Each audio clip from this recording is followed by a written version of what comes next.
আসসালামু আলাইকুম। Hasna easy recipe channel থেকে আপনাদেরকে স্বাগত জানাচ্ছি।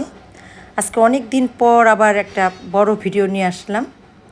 তো আজকে আমি আপনাদেরকে দেখাবো আমার ছাদ বাগানের সবজি দিয়ে খিচুড়ি রান্না আর কি বলে মাটির কলসের শরবত। এই যে এখন জ্যৈষ্ঠ মাস বৈশাখ মাস চলতেছে, জ্যৈষ্ঠ মাস আশি আশি করতেছে। এই সময় যে শিউলি ফুল ফুটে মানে আমার ধারণার বাইরে, আমার এই জীবনে আমি কখনো দেখি নাই, কিন্তু আমার বাগানে শিউলি ফুল ফুটছে। এবং এই যে যে ফুলগুলো দেখতেছেন সবগুলো আমার বাগানের সবজি যেমন আছে তেমনই ফুলেরও গাছ আছে এবং সেখানে খুব সুন্দর সুন্দর ফুল ধরছে। ছোটোবেলায় এই যে পাতায় কী বলে কচু পাতার মধ্যে ফুল নিয়ে খেলতাম। তা আসলে বয়স হলে কী সেই মানে খেলার যে ছোটোবেলার খেলার যে স্মৃতিগুলি সেটি ভুলি নাই। এখন ভিডিও দেখাই, এই জন্য আরও আগ্রহ জাগে যে আমার দর্শকদেরকে দেখাই আমার ছেলেবেলাটা কীভাবে কাটছে। যেখানে আছে আমার প্রিয় ফুল বেলি, তারপরে সুখদর্শন, আর আছে হলো কী বলে চন্দ্রমল্লিকা, আর এটাকে কি বলে আমরা ছোটোবেলায় বলতাম গেট ফুল। আর এটা হলো জামরুল। তো দেখছেন গত পর্বে আমার জামরুল পাড়া, এখন এবার হলো মানে ফিনিশিং দিতেছি জামরুল গাছে। যে জামরুলগুলো অবশিষ্ট ছিল সেগুলো সব পারলাম। মানে বৃষ্টি হওয়ার পর জামরুলগুলো এত রসালো, এত মজার হয়েছিল। তখন প্রথম যখন পারছিলাম তখন জামরুলটা অত রসালো ছিল না, খরায় আর কি পড়ে যেতেছিল, তখন বাধ্য হয়ে পারলাম। এই যে ফুলগুলি আমার খুব পছন্দের। এই যে আমার ছাদ বাগানে একটা বাঙি হয়েছে, আপনি গাছটা হয়েছে, তো একটা বাঙি এখনও পাকে নাই। আজকে গ্যাস ছিল না, তো মাটির চুলায় বাড়ির সবার জন্য খিচুড়ি রান্না করলাম। সবার ঘরে একটা ছোট গামলার মধ্যে করে দিছি, বা সবারই হয়ে গেছে।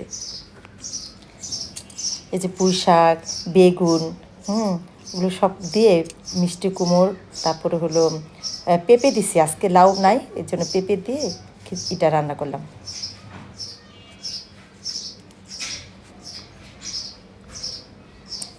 বেগুনে সাধারণত পোকা হয়, কিন্তু একটু কচি অবস্থায় পারলে কি হয়, পোকাটা পাওয়া যায় না।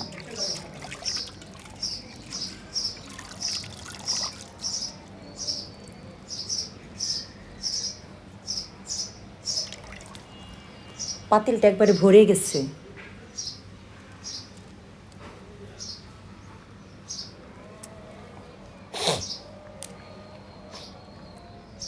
খিচুড়ির মধ্যে আমি আবার দিছিলাম, আমও দিছিলাম। আমার বিয়ানকে দেখলাম এত অল্প খিচুড়ির মধ্যে আস্ত একটা আম দিয়ে দিল।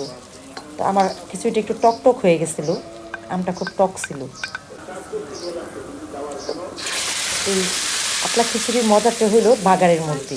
বাগার তো সবাই জানেনি কীভাবে দিতে হয়। যে দেখেন প্রচুর পেঁয়াজ, রসুন, তেল, ঘি এগুলো দিয়ে বাগার দিলাম।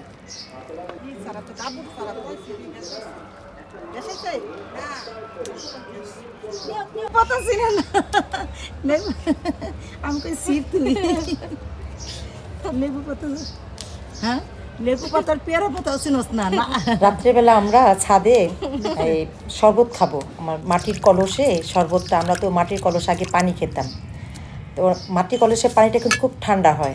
তো আমার বোনের মেয়ে রাতে ছাদে আর কি করতে গেছে, লেবু পাতা ছিঁড়তে গেছে। তো পেয়ারা আর লেবু গাছ পাশাপাশি, ও লেবু পাতা কোনটা সেটি চিনতেছে না।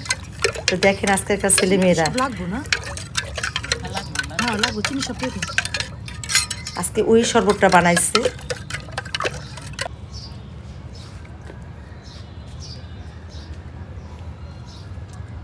আমরা চকির উপরে মাদুর পেতে আমাদের প্রায় প্রোগ্রামটাই মানে ছাদে, গরমের সময় আমরা ছাদে করি, শীতেও করি।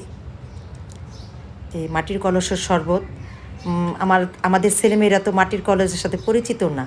তো ফ্রিজের পানিটা খেলে কিন্তু খারাপ লাগে পরক্ষণে, কিন্তু মাটির কলসের পানি খেলে কিন্তু খারাপ লাগে না।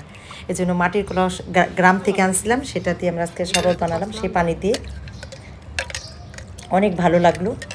আমার এই ভিডিও যদি ভালো লাগে তাহলে অবশ্যই লাইক, কমেন্ট, শেয়ার করতে ভুল করবেন না।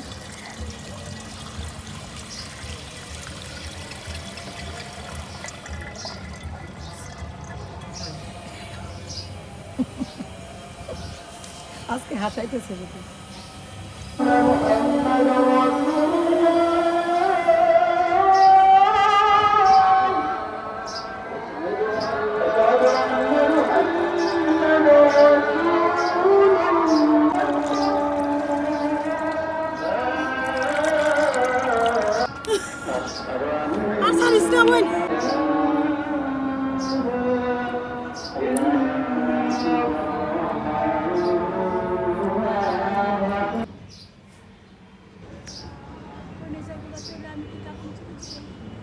কে বললে এত মিষ্টি হয়েছে? আল্লাহ হাফেজ।